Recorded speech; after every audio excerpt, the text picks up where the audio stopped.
Hello বন্ধুরা, আসসালামু আলাইকুম। সবাই কেমন আছেন? আশা করি সবাই ভালো আছেন। আজকে আমি আপনাদের সাথে শেয়ার করব পোলাও কীভাবে রান্না করে সেটা। এখানে আমি ঘি দিয়ে দিলাম।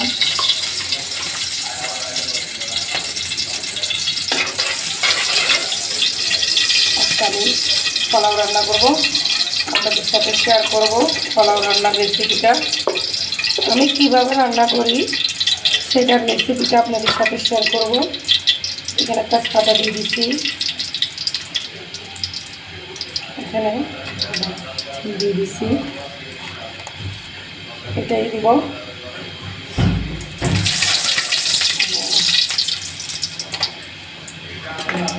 তার সাথে একটু হালকা তেল দিব, এখানে একটু তেলও দিয়ে দিলাম।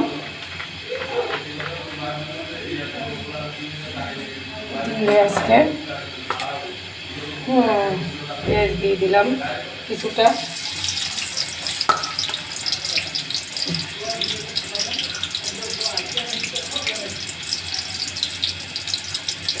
আমার হালকা লেপ দিব।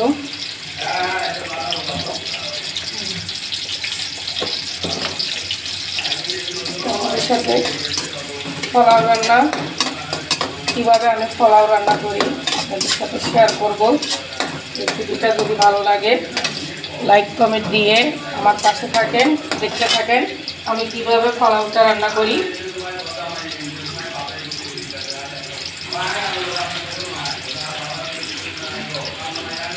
তবে আপনারা কিছু মনে নেবেন না, এখানে মোবাইলে কথা বলতেছে তো, তার সাথে আমি ভিডিওটাও বানাইতেছি।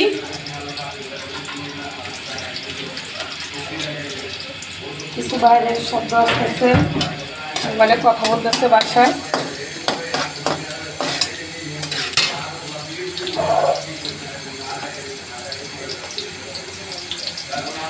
স্বাদ মতো লবণ দিয়ে দিচ্ছি। এখানে পোলাওর ভিতরে যদি লবণ না দিই তাহলে ভালো লাগে না। আমি বেশি লাল লাল করবো না, হালকা। এখন আমি সবগুলো দিয়ে দিব।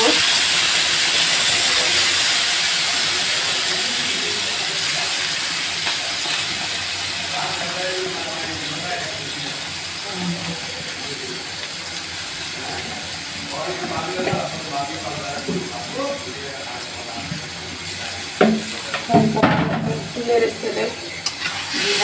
এভাবে করে যারা নতুন পোলাও রান্না করতে পারেন না, আমার এই রেসিপিটা শেয়ার করলে আপনারা রান্না করতে পারবেন পোলাও।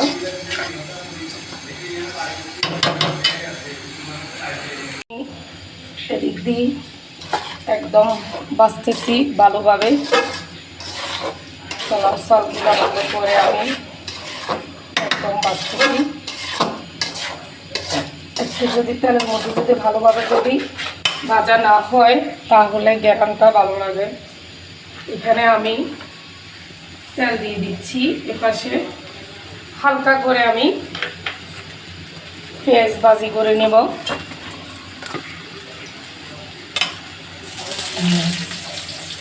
এখানে আমি পেঁয়াজগুলো ভাজি নেব,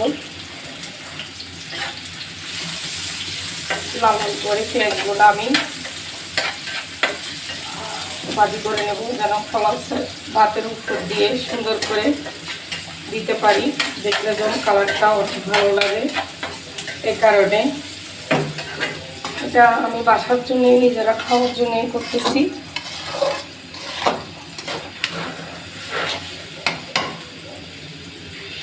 অনেকজনে আছে যে পোলাও রান্না করে যে পানির মাপটা বুঝে না, যাটা নতুন।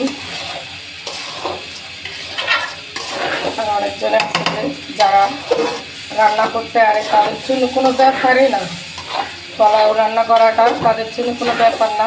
আর যারা নতুন তাদের জন্য মানে পোলাওটা মনে হয় একদম ইজি হয়ে যায়। এদিকে আমার হাতের সাথে ডিলিট হয়ে গেছে, নিলাম একদম আমার ভালো করে এটা কষানো হয়ে গেছে। আমি পরিমাণ মতন পানি দিয়ে দিব, বুঝছেন? আর আপুরা ভাইয়ারা আপনারা সবাই বেশি ভালো আছেন নেই এখানে বলিয়েন আরে কমেন্টের মধ্যে। তো আমি এখানে এখন পরিমাণ মতন পানি দিয়ে দিব। আমি কোনো পানি মাপ দিয়ে আইডিয়ার মধ্যেই দিব, সেটা আপনাদেরকে সাথে শেয়ার করে দিব। আর চাল যদি পুরান হয় তাহলে একটু পানিটা একটু বেশ লাগে, আর যদি চাল যদি নতুন হয় তাহলে একটু পানিটা একটু কম লাগে, বুঝছেন? এখানে আমার এই দিয়ে পেঁয়াজগুলো ভাজা হয়ে যাচ্ছে। একটু জালটা কমে দিছি, তাহলে পুরা পুরা হয়ে যাবে। এখানে পানি মনে আর একটু লাগবে। দেখেন আমি পানির মাপটা কিভাবে নিচ্ছি। এখানে আমার 3 পর্যায়, এখানে পানি আর একটু খাবে, বুঝছেন? আমি আইডিয়া এভাবেই করি, জিনিসটা দিই আপনাদের সাথে শেয়ার করতেছি। দেখেন আমি আর একটু পানি দিচ্ছি এখানে। দেখেন এখন আমার এখানে পানি দেওয়া শেষ, এখানে পানি আর লাগবে না। এখানে আমি 3 পর্যায়ের পানি আমি দিয়ে দিছি। এখন এটা উতরাবে। বন্ধুরা এখন দেখবো আমার পোলাওগুলা কেমন হয়েছে, তোমাদের সাথে শেয়ার করবো। দেখো একদম জর্জরা ফলা ফলা হয়েছে, কালারটা কত সুন্দর হয়েছে দেখছো? একদম তোমাদের সাথে শেয়ার করতেছি। দেখো কালারটা একদম জর্জরা ফলা ফলা হয়েছে। তো যারা নতুন বন্ধুরা আছো এভাবে যদি ফলো করো তাহলে হয়ে যাবে। এখন আমি উপর দিয়ে পেঁয়াজগুলা, ভাজা রাখা পেঁয়াজগুলা দিয়ে দেব।